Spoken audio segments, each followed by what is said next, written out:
Hi everyone, welcome to THT, and today we're going to be talking about the Saint-Maur de Touraine tournament that happened in France. I'm really pleased to finally talk a little bit more about the French scene because, as you probably know, I'm French, even though I do live in Ireland. They had some big tournaments throughout the end of Spark of Rebellion, but it was too close to the release of the set 2, so I didn't go ahead and make any report about this. But this time around, they have a big tournament that happens in a small town in the center of France, so not very easy accessible to foreigners. But the tournament had a pretty good attendance with a grand total of 148 players. So it's a pretty significant tournament. So we're gonna take a look at the results and see what we can learn from it. So basic fact first, we got 148 players. We got 8 rounds of Swiss in best of 3, and then we add a top 64 in direct elimination best of 3, which means that we basically had the same amount of rounds than during the 258 player tournament that we had in Barcelona. So basically, in 2 days, but for only 148 players. So by far the most thorough selection that you've ever going to see in a tournament, like the amount of rounds that were played. So selection was very, very refined in that tournament because of the amount of round that you had for the amount of players that there were, which I think makes the result that we're going to see from this tournament even more reliable than usual. Unfortunately, the tournament was not on Limitless, therefore the information I have is not as thorough as I had for the Manchester tournament and for the Barcelona tournament. So I tried to make the best out of what I had. A lot of French players and organizer helped me find a deck list so I could put everything together for you guys. So first let's talk about the top 64. So in order to make that top 64, you had to have a record of 5-3, so it's not too hard. You basically 64 people is a little bit more than a third of the player base. So as you can see here, we got a pretty interesting breakdown. Majority Sabine Green, Boba Yellow. I think it's a pretty representative of the meta. I think it's a pretty even split. A couple of interesting things in this. First of all, so one thing that surprised me particularly on that is only one Boba Green on this top 64. So I don't know if there were just simply not many people playing Boba Green, or simply only one Boba Green managed to make it to the top 64. So yeah, a little bit, this is probably the biggest thing that surprised me. Also, very few Palpatine, no Palpatine Green, only 2 Palpatine Blue and 1 Palpatine Red. So that was a pretty good environment for if you were playing Qi'ra, for example. And quite a few Vader Green. I was also surprised to see 3 Vader Greens making it to the making it to the top 64. So that was pretty interesting.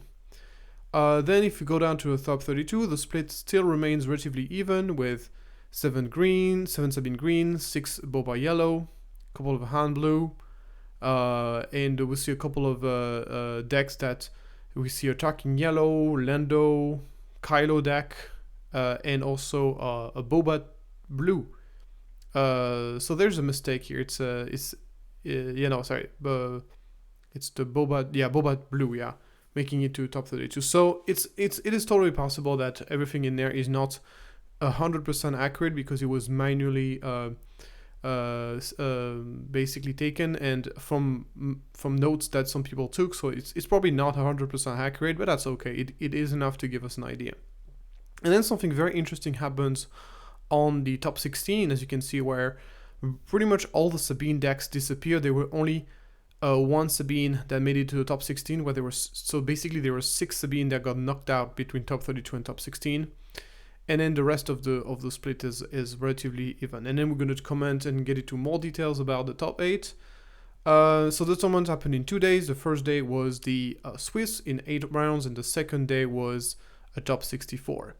So talking about the first day is the Swiss undefeated list. There's only 1 player who got undefeated on day 1 with his deck, and that was a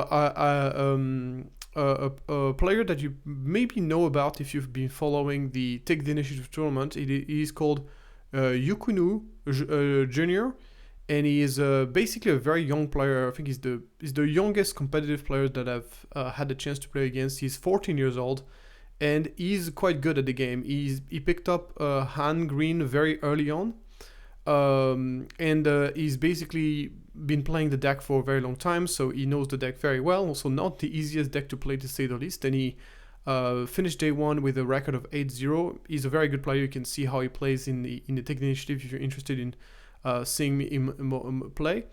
And as you can see, so he's playing this list with he's playing C3PO but without R2D2, which I thought was interesting.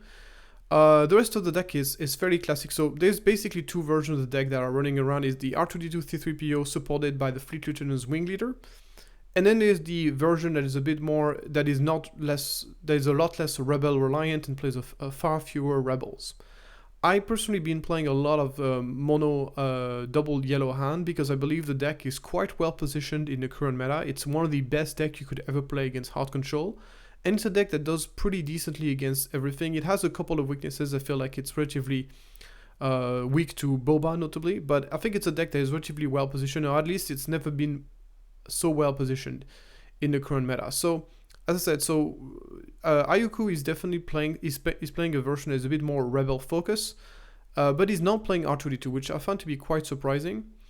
Personally, I'm not a big fan of the Fleet Lieutenant Wing Leader because I find it to be a little bit too inconsistent. Basically, C3PO, Rogue Operative, and Ezra are pretty much the only rebel in this list. He's also playing Body Rook, but like, it's so if you open up with a rebel, then you can go into that rebel play with Fleet Lieutenants. But if that unit gets killed, then anything later than that is not rebel. So let's say you open up with a Rogue Operative or Body Rook, and that Body Rook gets dealt with, or whatever rebel you play on turn 1 gets dealt with, then you're left with that Fleet Lieutenants and Wing Leader not really doing anything. So I'm not a really big fan of that. I mean, there's going to be situation, of course, it's very powerful, but I find it a little bit too inconsistent for my taste. As I said, the rest of the list is fairly straightforward. We've got a couple of Bamboozled in the sideboard. The Spark of Rebellion is playing Spark main deck, Body Rook main deck, and then Qi'ra main deck, and then the Tech DJ combo main deck. So that's it's a version that is extremely tuned to beat control. Like it's probably insane against control. And his sideboard is mostly to help against aggro. As you can see, his main deck is here to fight control, and his sideboard is meant to help against aggro with the Gamer-Worn Guards, more bouncers, more early game space unit with the Mercenary Gunship and that kind of thing, and the Bamboozle as well.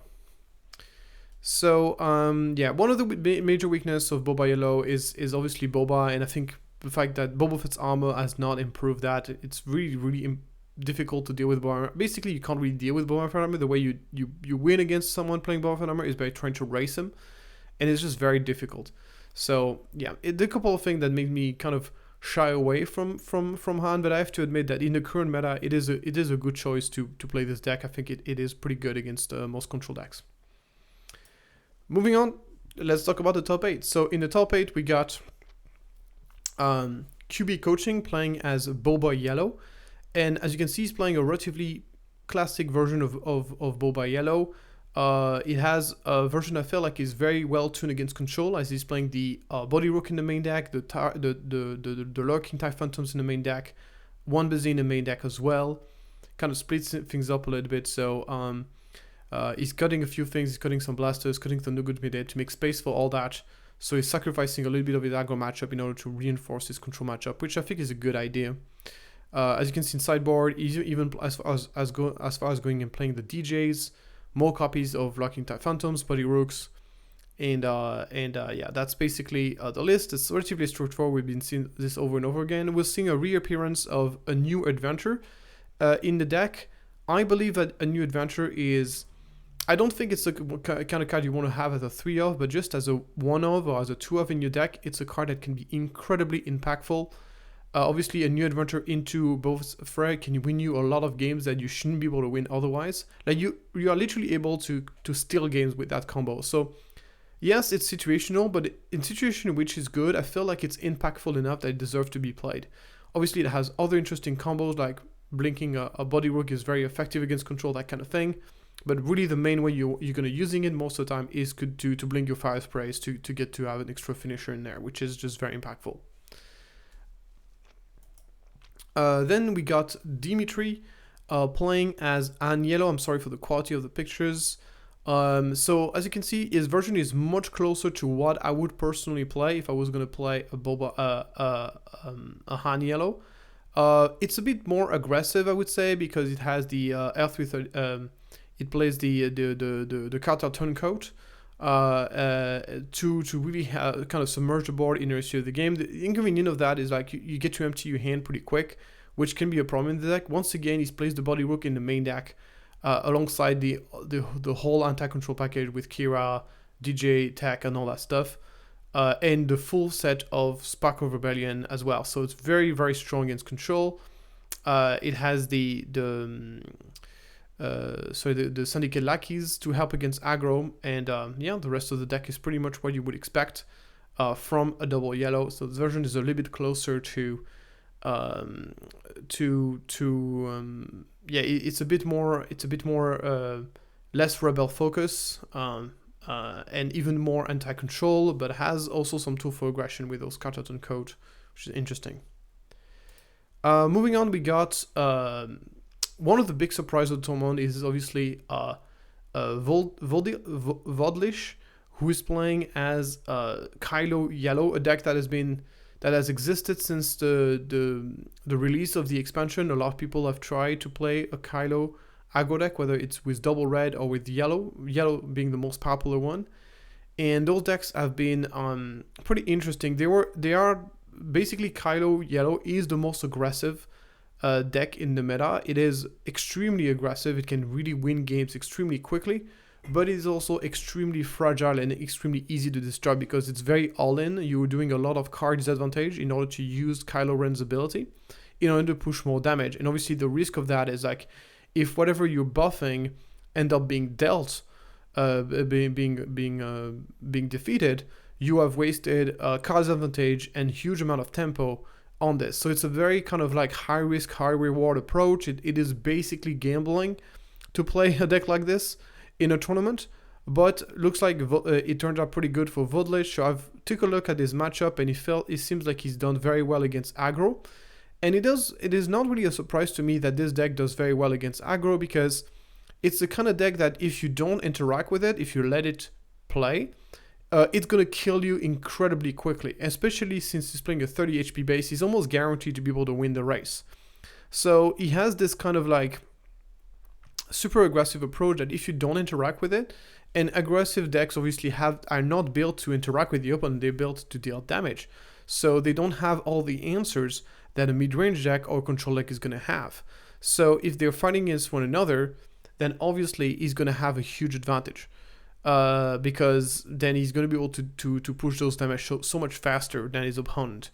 So he has some really cool stuff with it. Of course, the sneak attack with List Raiders, sneak attack ATST, sneak attack Xena to Blood, and obviously can play the triple Dark Raid.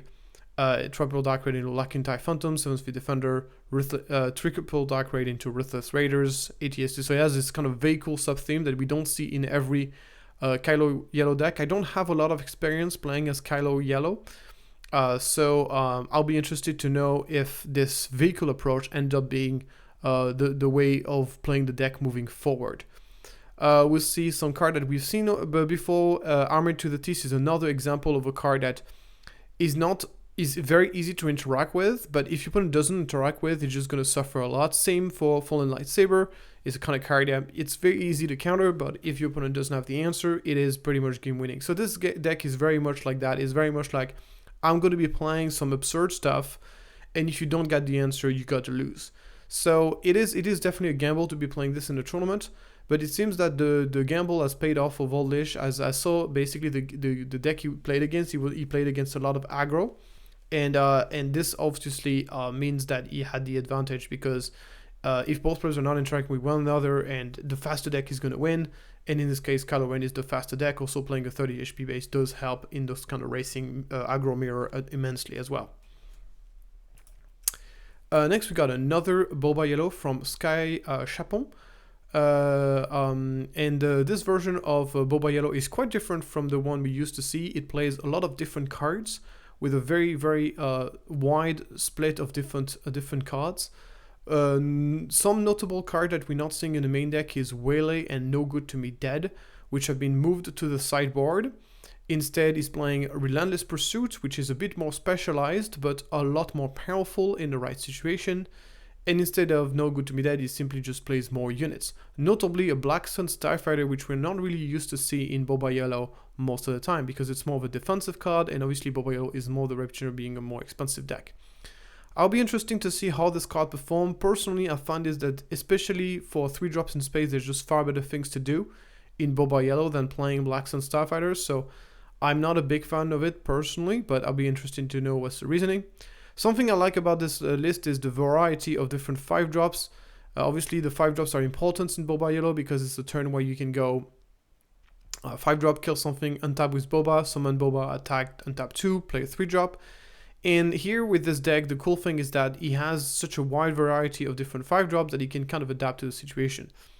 So, generally speaking, I prefer Syndicate Lackeys over Bossk, but having a split between the two makes a lot of sense to me. Container Bouncer is the overall better 5 drop, so it makes sense to have 3 of them, and then Zuckuss is very strong if you got a 4 LOM in play, or simply if you want to play something proactive, that works as well. So yeah, the rest of the deck is just simply classic stuff. Jetpack has been something we've seen as well. I prefer personally Orchard Day 44 blasters, but since he has the full playset of blasters already, Jetpack kind of acts as a 4th copies of blaster.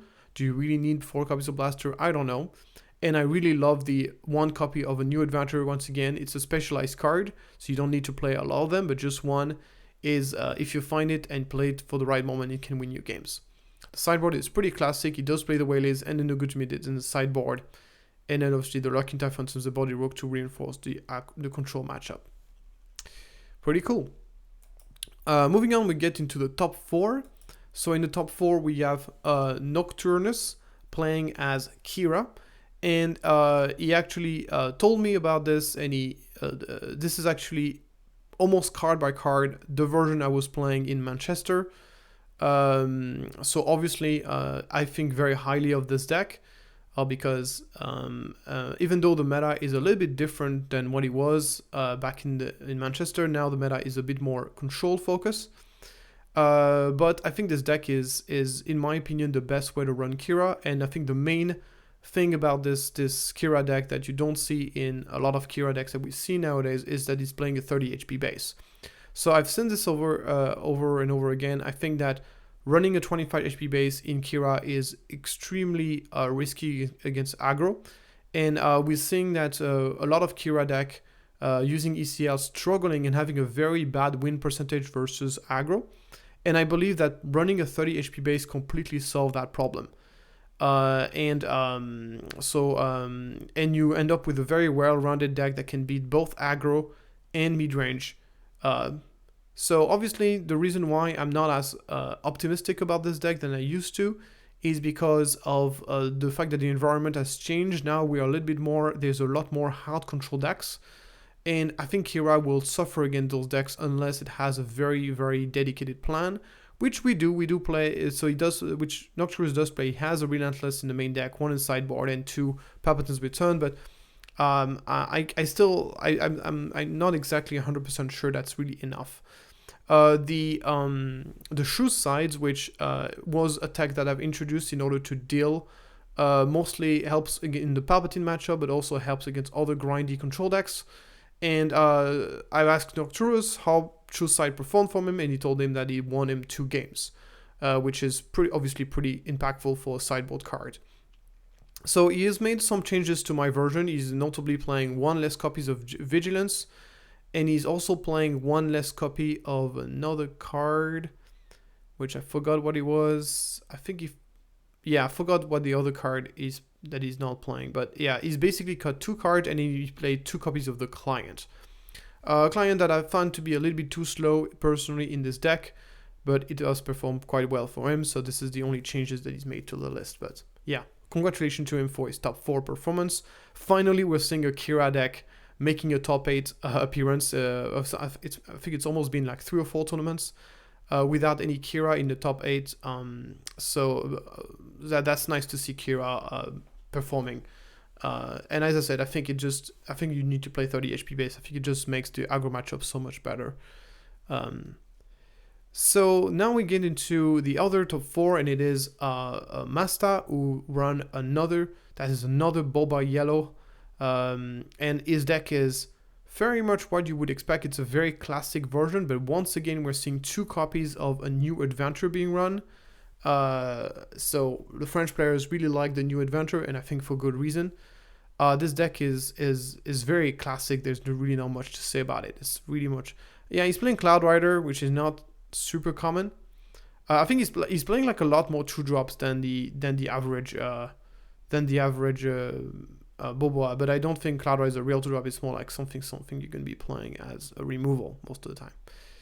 Noble Fett's Armor in the main deck and in sideboard, something that we see sometimes. Boba Fett's Armor is not yet a mainstay in Boba Yellow, and my personal opinion is that I think that you're doing yourself a huge disservice by not running Boba Fett's Armor. So basically the argument against Boba Fett's Armor is like it doesn't really help in very bad matchups, mostly against control, but it's so incredibly good, and it still remains a situation card because it only fits on Boba Fett, but it's so incredibly impactful in the few matchups that it is, that I think it is very worth running, at least in the main deck, if not in the sideboard.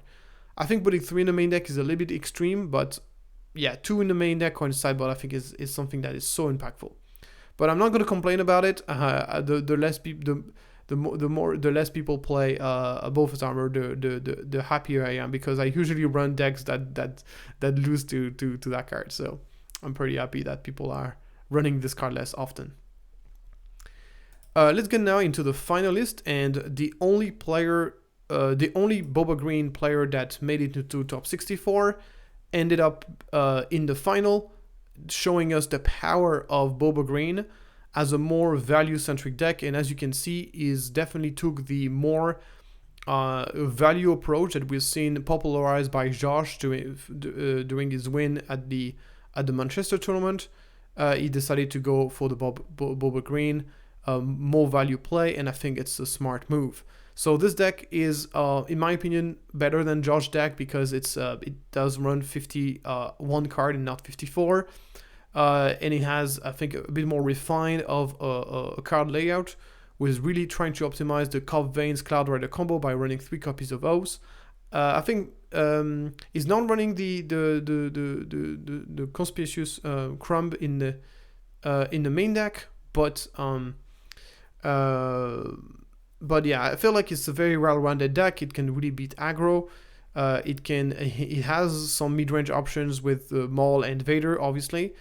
And in the sideboard, it is very powerful against control after sideboard. So something that Demu was telling me about, he was telling me that his deck doesn't do so well against control in the main deck, in game 1, but then after sideboard, it's a completely different ball game because he plays 2 Relentless and 3 Papason's Return, which obviously is very useful.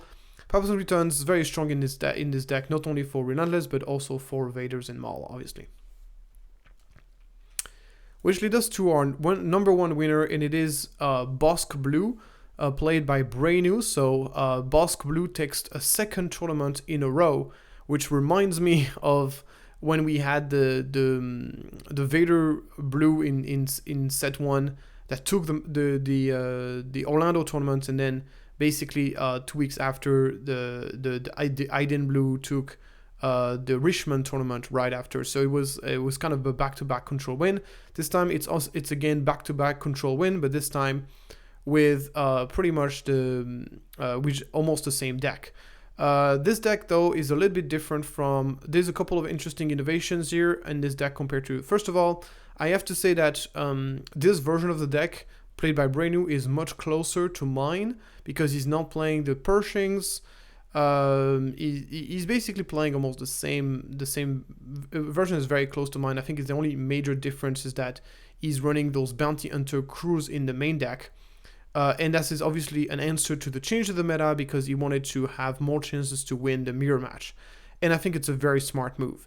It's something that I've said over and over again in my how to beat control is if you are playing a hard control deck, so you want to beat another hard control deck, the best way to do this is to be running some recursion, more ways to get your vigilance out. And yes, you could be playing Search Your Feelings, which is definitely cheaper and maybe more of a versatile card, but Bounty Hunter Crew allows you to get the visions from the discard, which in the control mirror is far more valuable because it gives you extra copies of vigilance. And Search Your Feelings doesn't do that. Search Your Feelings just allows you to get your vigilance earlier, which is not nearly as useful as just getting extra copies of vigilance and extra recursion in case your opponent is running this card. So those two additional Bounty Hunter Crews is probably not enough to win against like a Boba Blue, because the Boba Blue is going to be running Bounty Hunter Crew without aspect penalty, and he's going to have access to Bazine, which is a huge deal.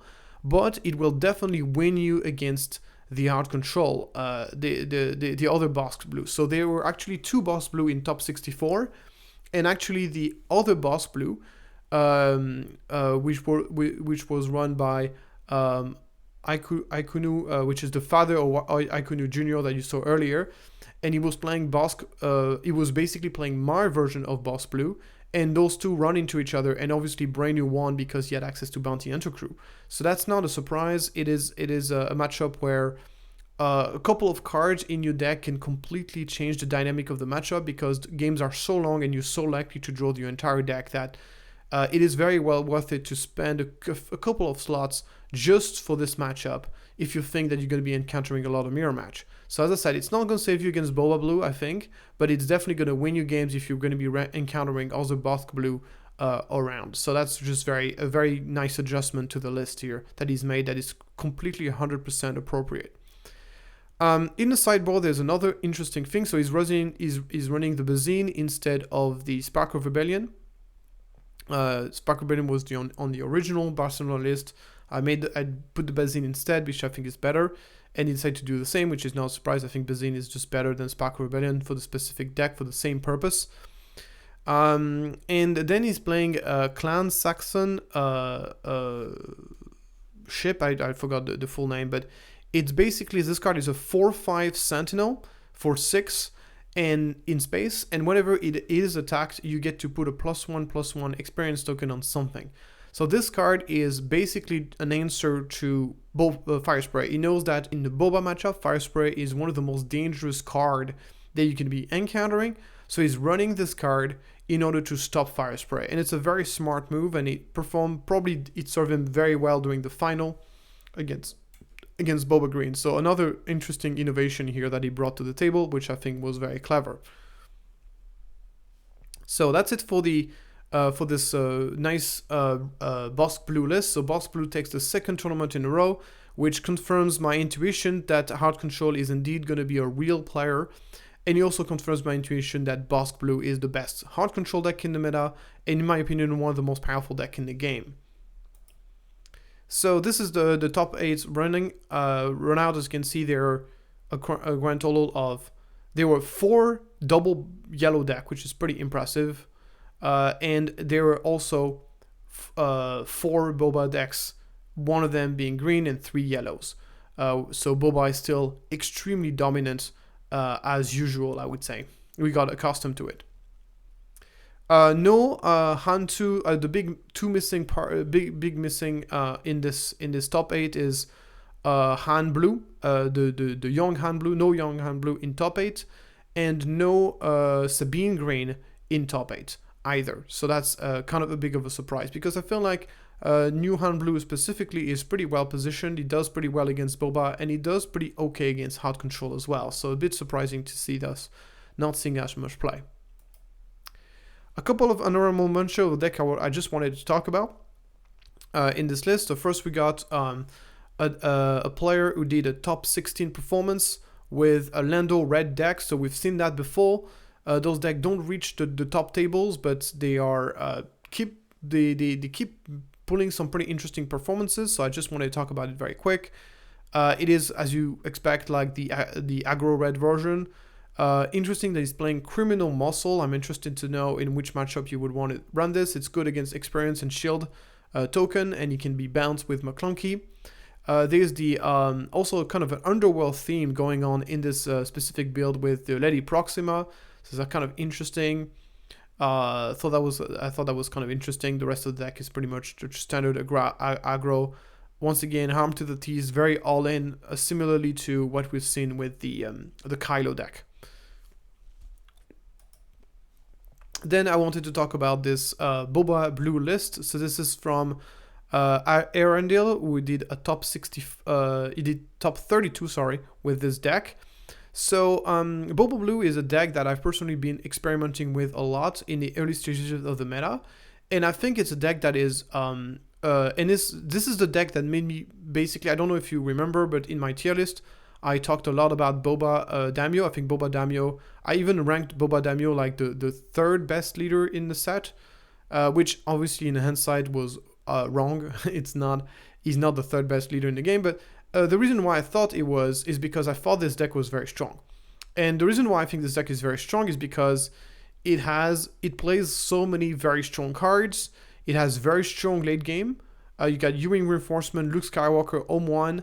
It's very strong against aggro because you got tons of Sentinels and you got loads of way to heal, and you are at the same time able to put huge threats on the board. U-Wing Reinforcement, another extremely powerful card as well. And you also have ways to answer enemy threat because you are capable of playing yourself cards like Obi-Wan, U-Wing Reinforcement, Luke Skywalker, and then Feather Dragons and Rival's Fall to answer the enemy threats.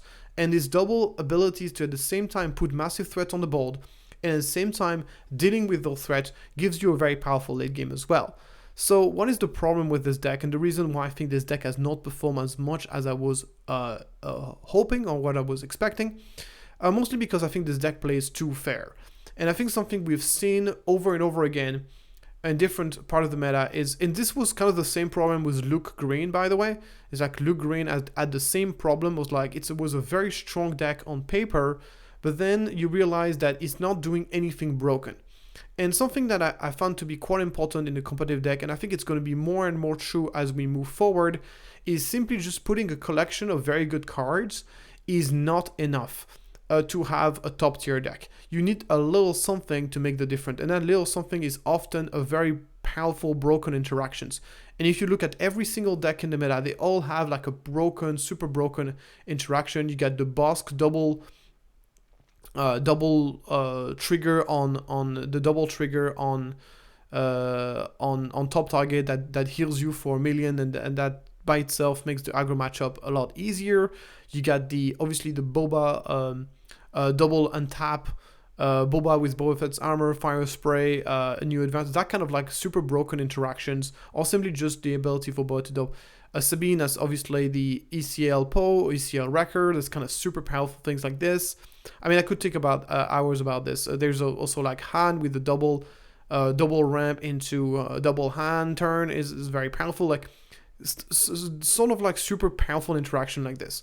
And I feel like Boba Blue, just like Luke Blue in set 1, those decks play a little bit too fair. They don't do anything that is particularly broken, and this prevents sometimes those decks from being able to win. And I think this is kind of what is holding back those decks most of the time. So just let's talk a little bit specifically about Herendel list. I think it's a pretty classic version of Boba Blue. Even though this version is probably not known to many players. He's playing the Confiscate in the main deck, which is interesting. It's probably a way for him to answer Boba Fett's armor, even though he also has 1 copy of Rival's Fall. Then the rest, as I said, it's just like a bunch of removal. Some people might be surprised to see Mandalorian seen play in this deck over Obi-Wan. I think Obi-Wan makes more sense in the red shell because you're playing 4th throw, but if you're not playing 4th throw, then Mandalorian can sometimes be a better option.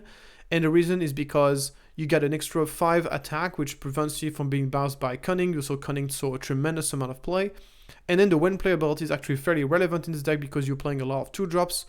And obviously being able to put 2 shield on a Gamer More guard can be super impactful, that kind of thing. So it's not a surprise to see. I've actually experimented with Mandalorian quite a bit myself. And then obviously very powerful late game. You got the tech that gives you a bit more. I'm also a little bit afraid that this deck probably is too slow for control, and I feel like I don't think this deck has a very good matchup against control, but this is a fixable thing because you can see he's adding 2 more copies of tech. I don't know how he performed against control, but this version seems to be a little bit weak against control. Not exactly sure in what matchup he was citing in the Architans for. This card seems to be fairly situational to say the least, but anyway. Cool decks, and congratulations to Arendelle for his top 32. Moving on, let's take a few lessons. So I didn't talk about this too much, but we had quite a few Boba Blue in the top 64. So I'm just going to come back here a little bit.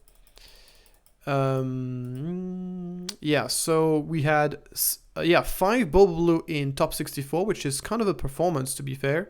2 in top 32, and I believe we had 1 in top 16. So Boba Blue did quite well in this tournament. I think a lot of people were anticipating people going to be playing Bossk, and they know, and if they watch my video, they know that Boba Blue has an excellent matchup against Bossk, or maybe they already knew that.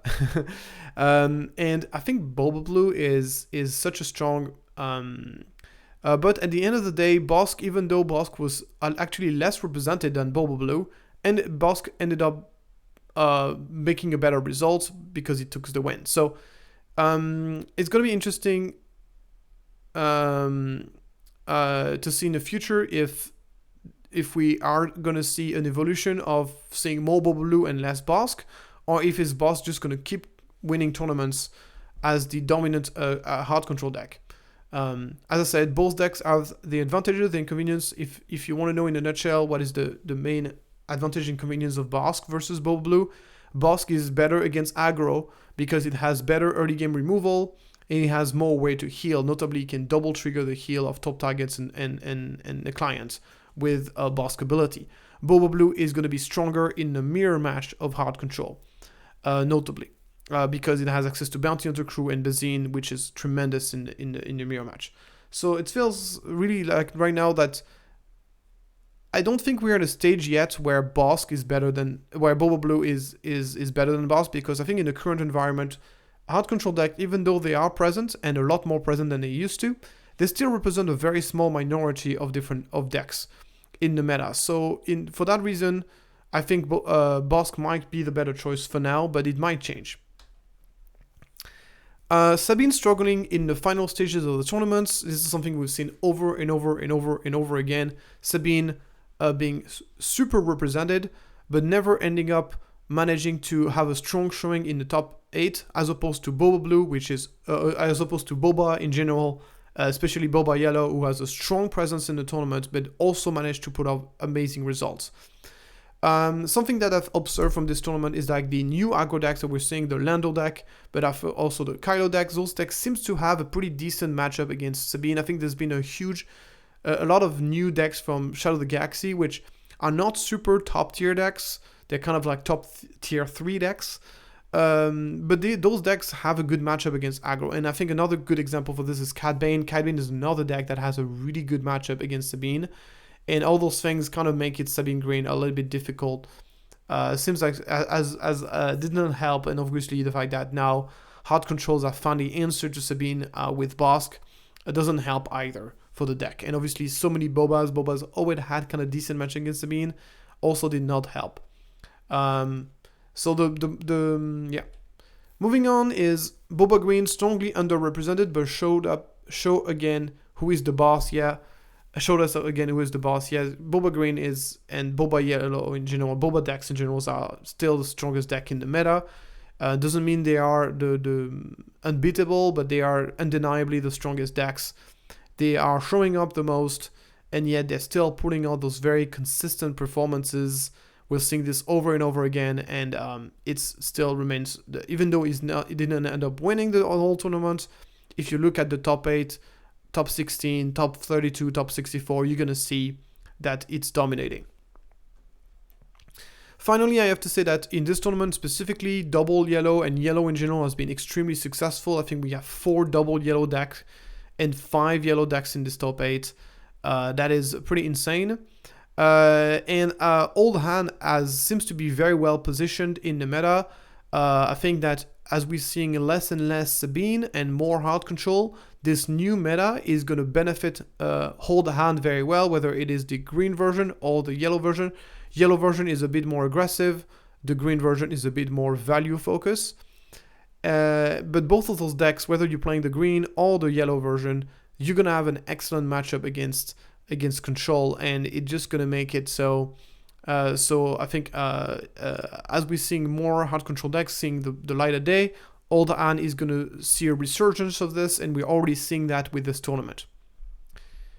So thank you so much for following this video, and congratulations to everybody who took part in this tournament, and congratulations to everybody who made to top 64, top 32, top 16, and obviously congratulations to the top 8 and the winner of the tournament. Congratulations to the organizer for setting up the biggest tournament yet in France. I personally would like to see a big tournament like this being played in places that are a bit more accessible, because this tournament was really much at the middle of nowhere, very centralized. So if you are living in France and you can come from all corners of France and be able to drive there, that's pretty good for French people. But for people who are living in places where they have to take the plane to come in, it was pretty much impossible to go there. So that's a bit unfortunate. I would love to go to France to be able to play a tournament. So hopefully next time it would be in a place that's a bit more accessible. Thank you so much for following that video, and let me know if there's anything I've missed. If you took part in the tournament, and if there's anything I missed, please let me know. If you have additional insight about your card choices, make me know. And as usual, if you like that kind of video, please like and subscribe to support my work. Thank you so much, and I'll see you next time.